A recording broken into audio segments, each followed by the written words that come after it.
Moje ime je Sanja Burlović, ja sam članica Autonomnog kulturnog centra ATAK koji djeluje u sklopu nezavisnog autonomnog prostora Medika u Zagrebu.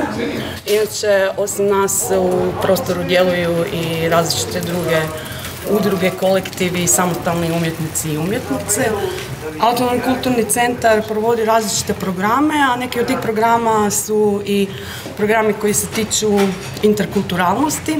Pa tako surađujemo sa udrugom Društvo dijaspora Afrikanaca Hrvatske i isto tako surađujemo sa Are You Serious.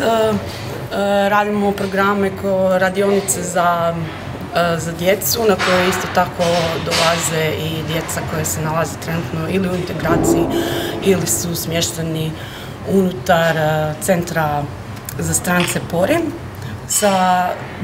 Sa dijasporom Afrikanaca Hrvatske radimo na niz programa, pa tako radimo i radionice gdje onda članovi i članice te organizacije drže radionice koje se tiču njihove kulture. Tako su neke radionice izrade afričkih maski, radionica bubnjanja, radionica izrade afričkog nakita, a osim toga radimo i glazbeni kulinarski program gdje onda članovi i članice kuhaju tradicionalnu afričku hranu koju onda nudimo posjetiteljima i posjetiteljicama i puštaju muziku koja se kreće od afrobita do hip-hopa, pa čak i grajma.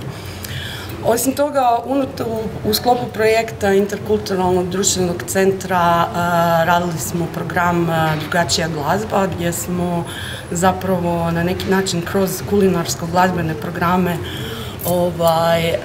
predstavljali zapravo nekoj domaćoj publici različite kulture, pa smo tako imali afričku, pa smo osim afričke večere imali i azijsku, pa arapsku večer gdje su nam zapravo specijalitete kuhale